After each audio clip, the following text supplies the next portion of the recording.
Alright, so here we go, take two, because the first one was warbly.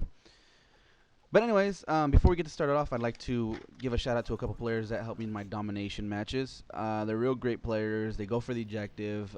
They put decent kill streaks up into the air that actually help. So without further ado, it would be Marksmanship, the Fetman 13, Small Goron, and Invisible DJ. Thanks a lot, guys. You really helped me out. Really appreciate it, and hopefully we'll get to some play later on. And honorable mention would be EL Melancholy, so he'll get off my case about me saying something about him in one of my videos. So that was that. I'm gonna go ahead and give you this quick story. It happened to me over the weekend, and I was at the mall, and as I was getting out of my car, this motorcycle drove by with a huge sound system in it. I'm not sure why you would do that to a motorcycle, but regardless, this is what I heard blaring out of the speakers. This is a rap, by the way, so just bear with me for a second. All I hear is, "Get it, mama, get it, ma, get it, ma, deviled eggs, uh." I wasn't sure if what I heard was correct, so I listened. Sure enough, it played it again. "Get it, ma, deviled eggs, uh." I don't know if I was on crack or some sort of hallucinogen or what that was about, but I'm pretty sure a rapper would not rap about deviled eggs. That's just me.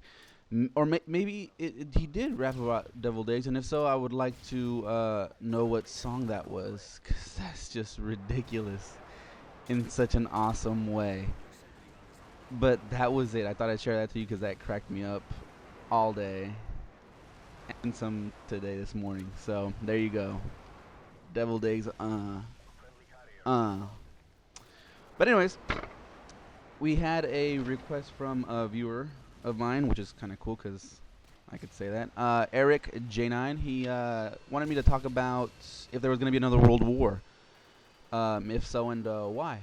And I'm going to go ahead and say no. I don't think there's going to be another world war. Well, at least one as we know it in the next 100 years at least. It's not going to happen in anybody's lifetime that's alive today.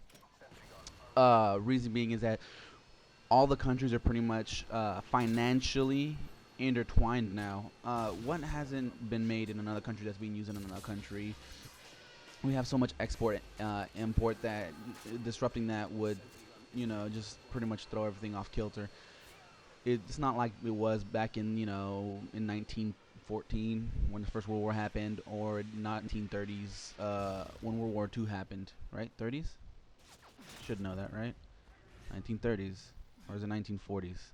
Anyways, I didn't do any research on this. I just wanted to speak from what I knew and what I thought. So, whatever the case may be, I don't think there's going to be another world war, just for the fact that we're just so intertwined financially.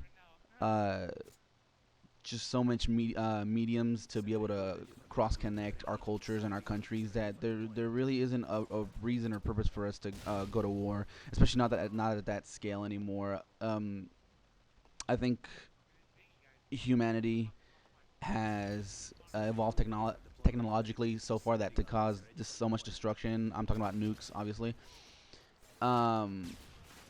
That we're not gonna have another world war. There's got to be something completely drastic. I don't know. Water all of a sudden becomes, just gone. Water's gone, and we have to fight over crazy ass resources that we need to survive.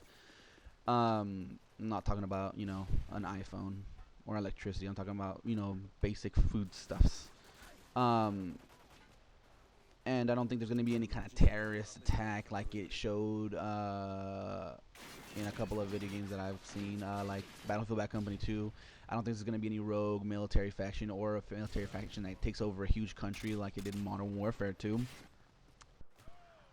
So there you have it. It was a quick lecture. It wasn't really that long. I obviously didn't do any prep work for it, so I couldn't fully talk about it. But there you go. We're all too interconnected and interdependent on each other to start any kind of world war.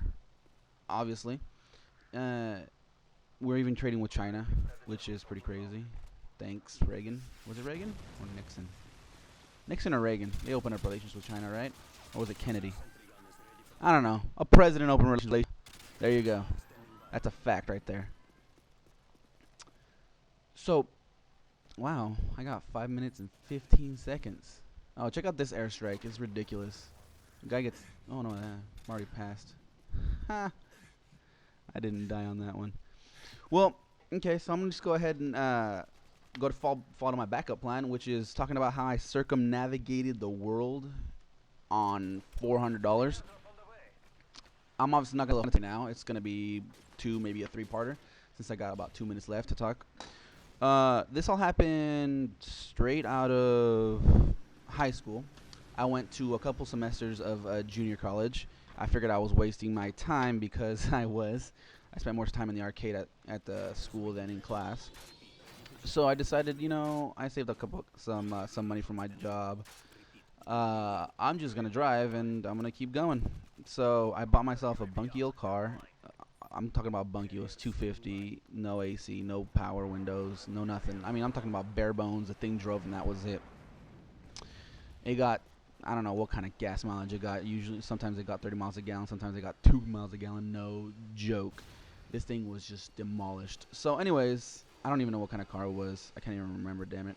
But anyways, I decided to drive south. Why not? So I decided to drive south. I took with me my wallet and passport, and that was it. I didn't take anything much else with me, so I just started driving south. And I live in the Central Valley of California, of the United States of America.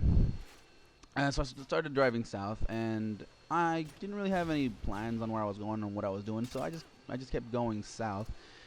My first real decision on which way to go was either when I started hitting LA area, I could either head east to Arizona, Texas, New Mexico kind of thing, or just keep going south and go into Old Mexico. Since there's a New Mexico, that would make it Old Mexico, correct? Yeah, correct. So I hit Mexico, and I just kept going. Now this is back before gas was $17 a gallon. It was still like at $1.15, $1.20. So I could make it pretty far, and I think I just kept driving through Mexico. I hit Tijuana. I hit all the major stops, and I visited my family, grandparents, when I was driving through there. And so I stayed there for about a week or two, just taking in the sights and whatnot. And after that, I was like, well, what can I do now? I can either keep going north or I can keep going south. I decided to keep going south. I said, you know what? I'm going to keep pushing this car until it drops dead and then see what happens. And that's what I kept doing. So I kept going south. I pretty much slept on the car because I didn't want to pay for a hotel or any kind of hotel or anything like that. So I kept driving south, and it took me about from when I started off to when I finally reached the end of Mexico. It was about a month or so, a month and a half. But that's where I'm going to stop, because obviously this video is going to stop. I hope it's not glitching when I'm finished this, because it isn't right now. But so yeah, I'll go ahead and finish up that story next video. As always, if you want me to talk about something else, let me know, or name my classes. I gotta go. Bye.